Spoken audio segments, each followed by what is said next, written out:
Bandwidth for First Updates Now is supported by AndyMark. Are you competition ready? Go to andymark.com and keep your team inspired. And by the Blue Alliance. Keep up to date on all live and archived First Robotics events and team stats at thebluealliance.com. First Updates Now is brought to you by viewers like you. Fun relies on the generous support of our fans in order to continue to keep creating content. Please consider donating, giving bits, or subscribing. Subscribe for a few bucks a month or for free through Twitch Prime. And don't forget that our subscribers get 5x chance to win on all giveaways.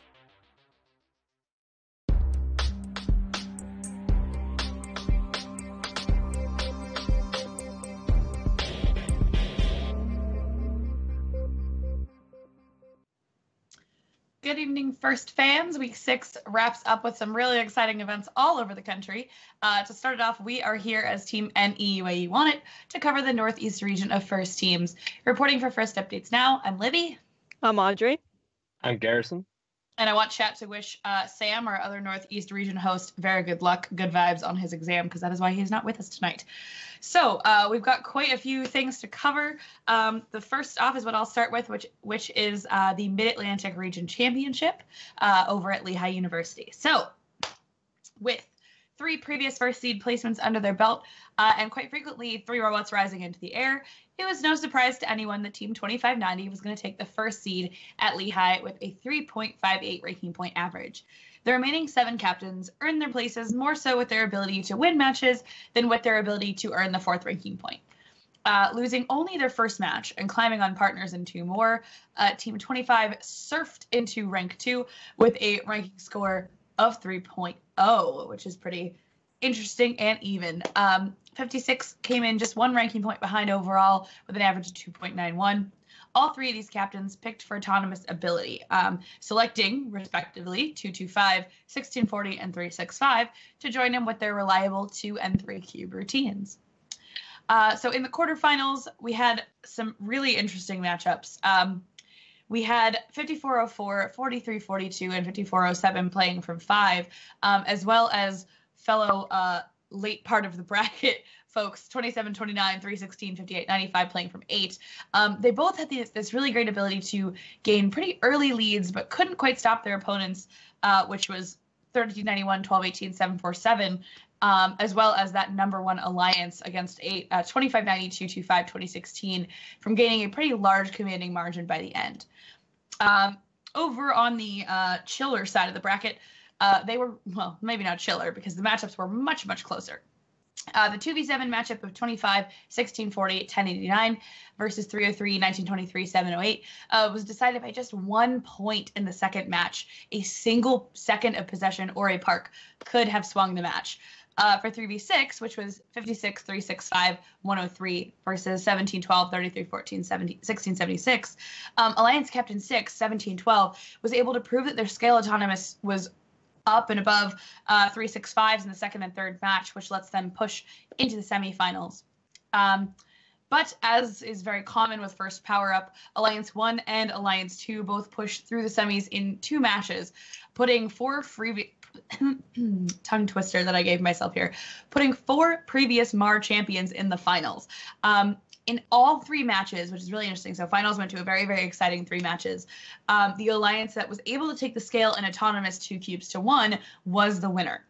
This 1 extra cube allowed Team 1640 and 225 in their individual matches to capitalize on early leads and bring the fight to the opponent's home switch. So whichever of them got the 2 was able to just kind of go do something else, at least at the beginning. So this allowed the more aggressive alliance to place 3 or 4 more cubes in their own vault in all 3 cases, regardless of which alliance was doing this play.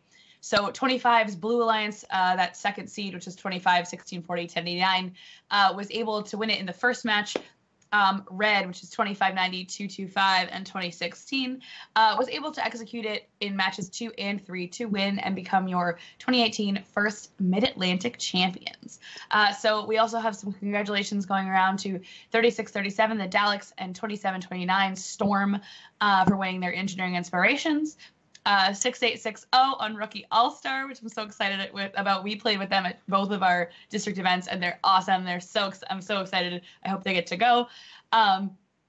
as well as two 3-2-1 Robo Lancers and 2-7-2 the Cyber Crusaders for winning our Mid-Atlantic District Championship Chairman's Award. So we will see all of those teams in Detroit in a couple of weeks.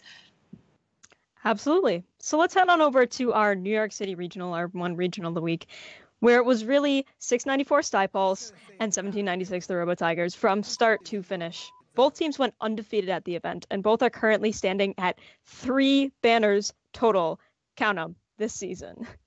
694's 3 banners all come from this event, including Chairman's, Woody Flowers, and the event. On top of it all, Dean's List as well.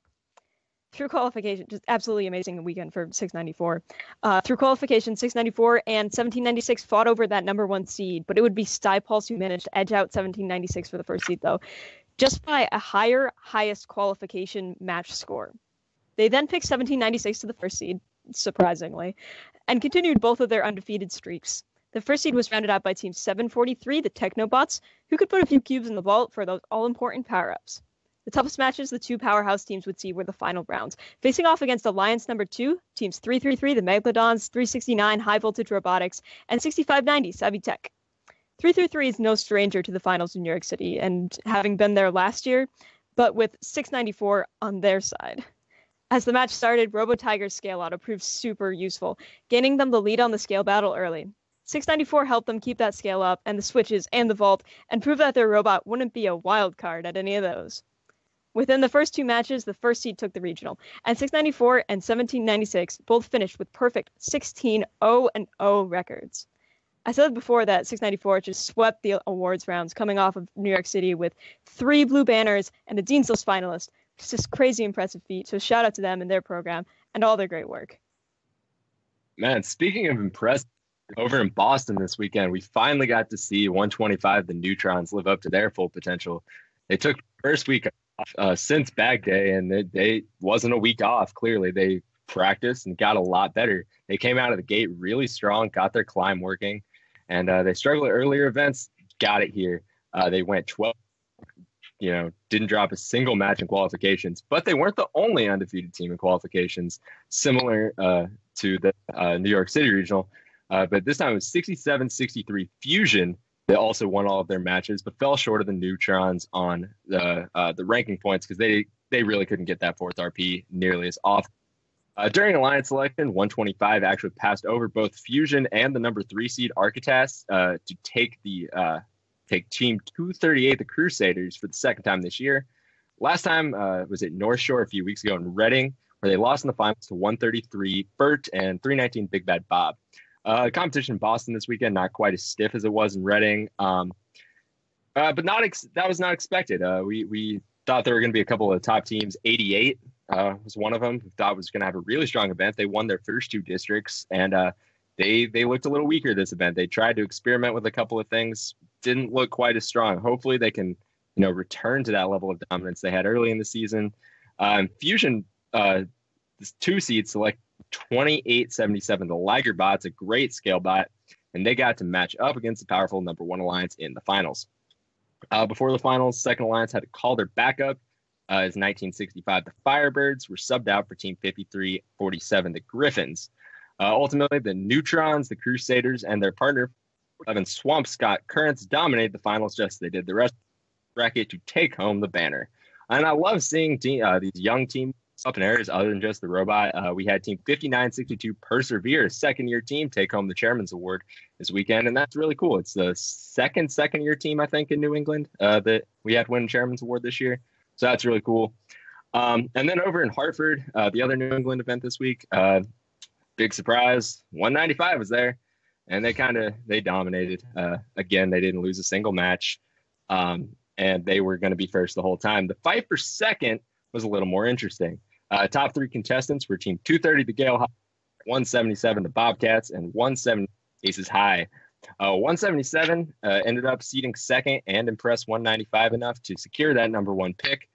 And then they ended up rounding up the alliance selection by picking rookie team Eidos Dios, which is a cool shout out to Jack and Kathy Kentfield. If y'all don't know them, they've been longtime mentors in Connecticut, and they're leaving this year to go to Indiana.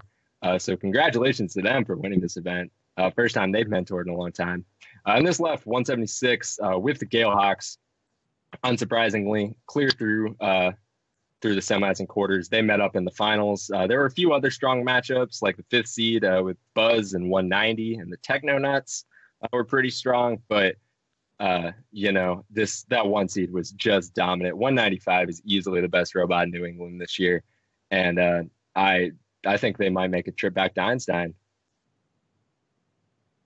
All right, so traveling out of our region for a little bit, let's head over to Midwest and discuss MAR Team 341 and how a district team was able to win a championship qualifying award this weekend. They won the Engineering Inspiration Award at Midwest, so let's talk about it.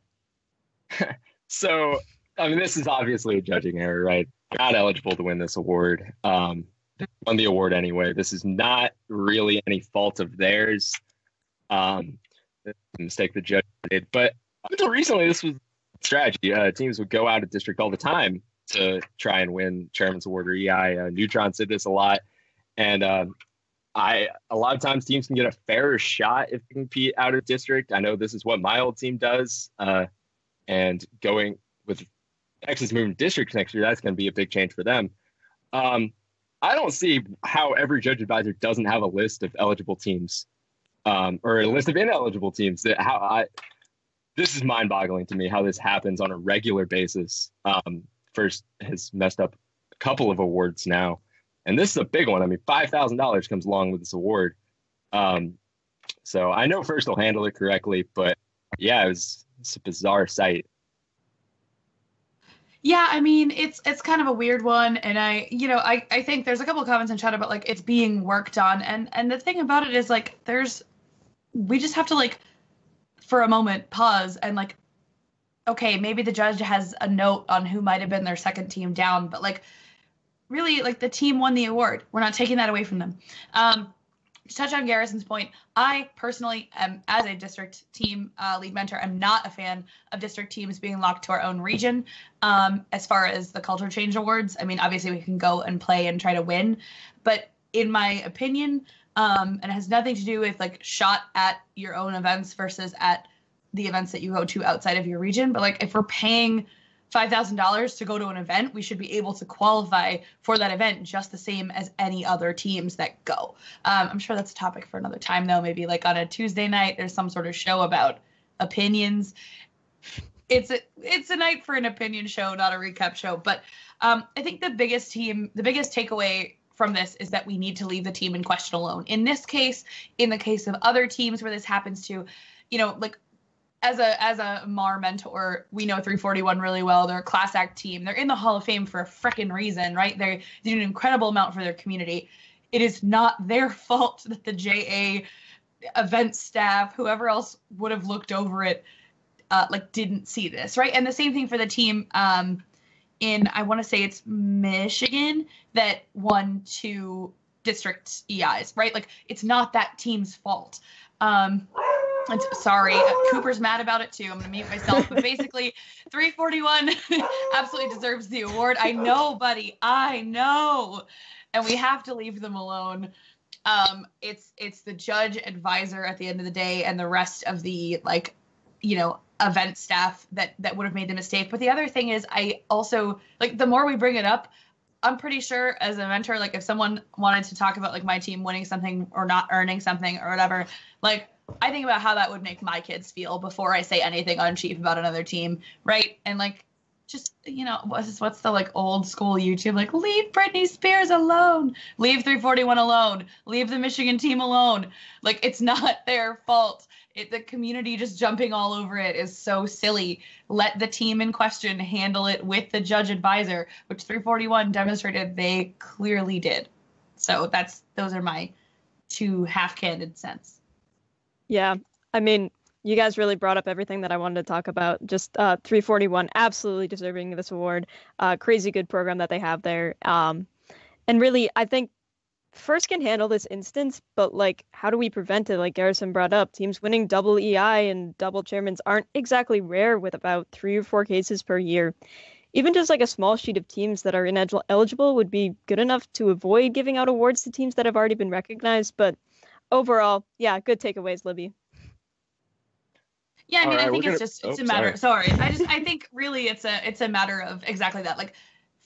first giving the JAs a printout that is like, here are teams not eligible for X, Y, and Z awards. They're really, you know, like, there's only a couple things that you can't be eligible for. You know, just have it populate an FMS or have it, you know, have the judge advisor do a little bit of homework. It really doesn't take a lot of time, especially with Hall of Fame teams, right? They have the logo right here. Anyway, I think it's really on headquarters to make sure it doesn't happen again with JAs. Sorry, go ahead, Garrison. No, I completely agree. First needs to send a list to the judge advisor, make them aware, do something. I mean, this is an ongoing issue now that needs to be addressed. But now we're going to move on to the top 25 this week. For week 6. We're going to tell you their top 10 in the Northeast region, and then we're going to go on, tell you should have made the list that may not have made the list. And I'm going to go ahead and start it off. And the number 1 spot this week is Team 225 Tech Fire from the Mar region. 2 is 195 the Cyber Knights. At the 3 spot, 590 Nemesis. At 4, 125 the Neutrons.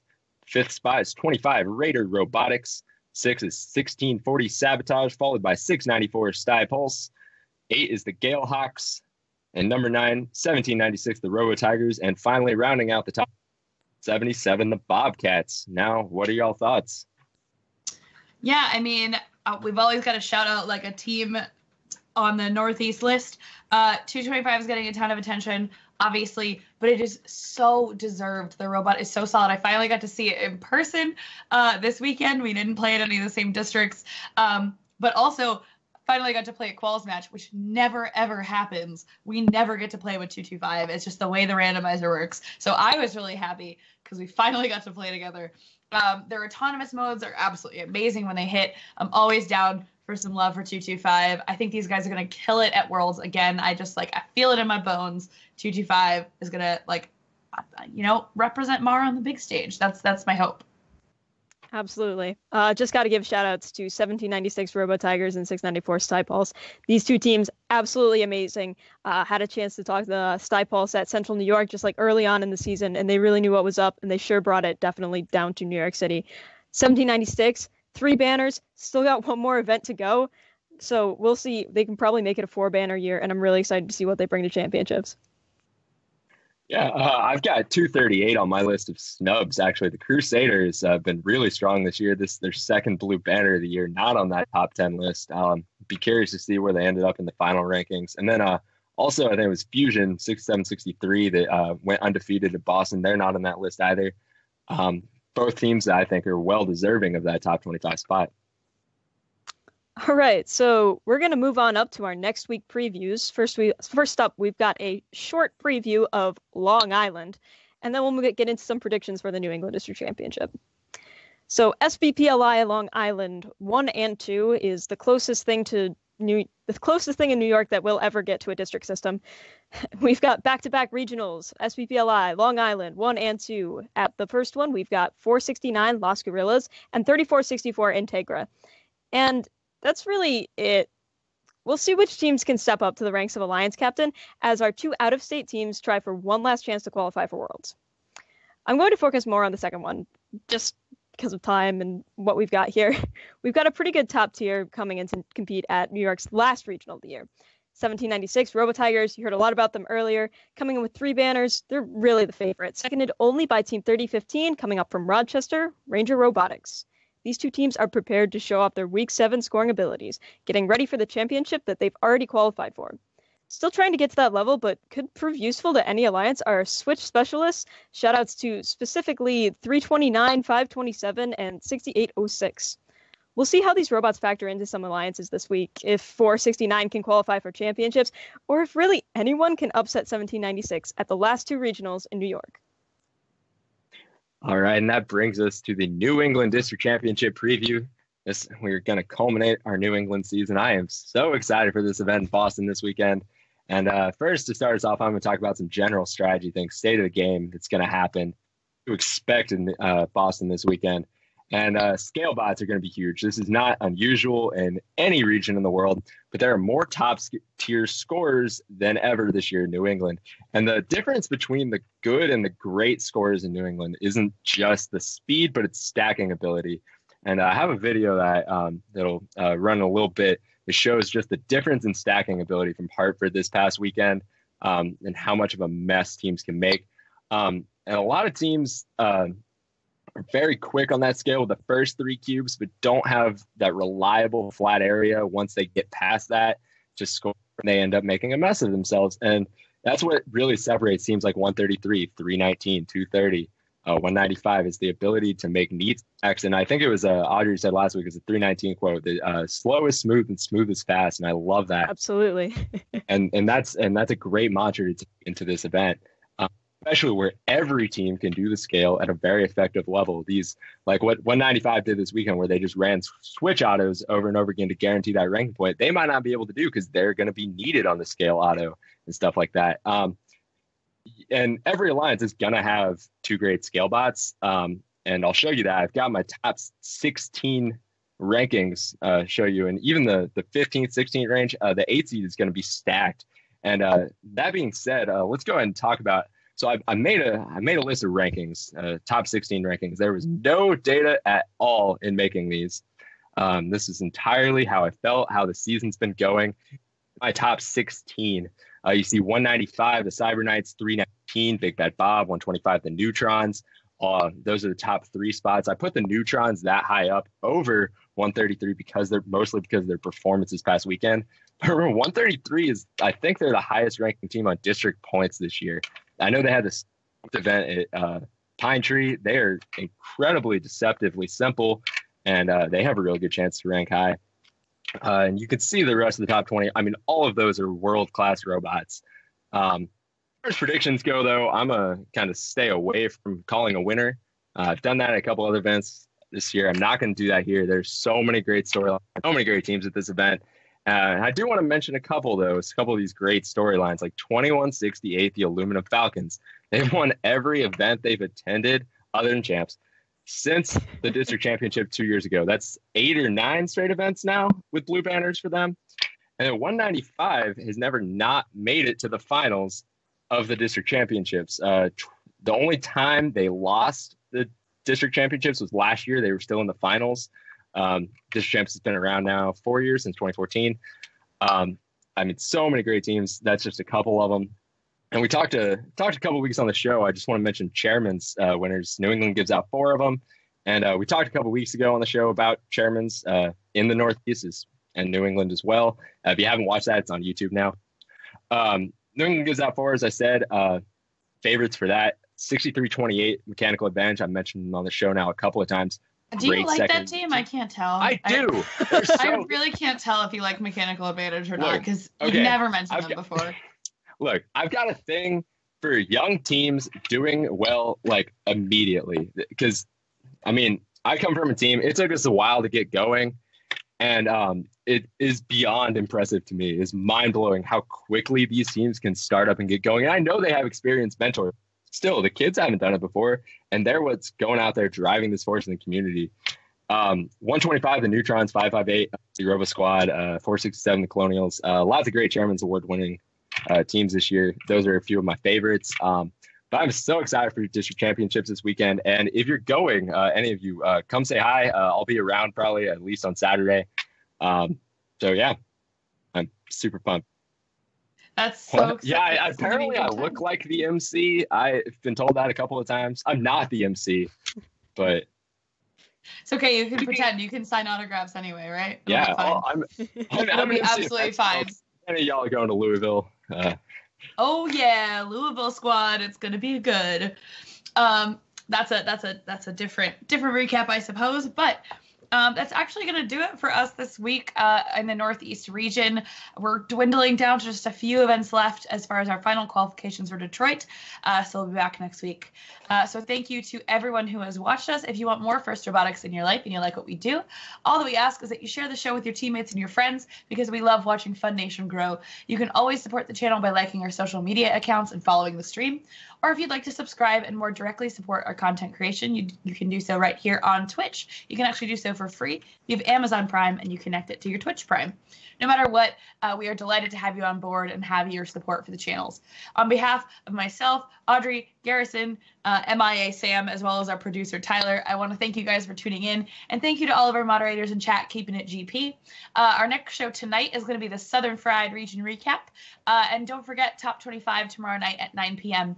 We will talk to you all next week on Any Way You Want It.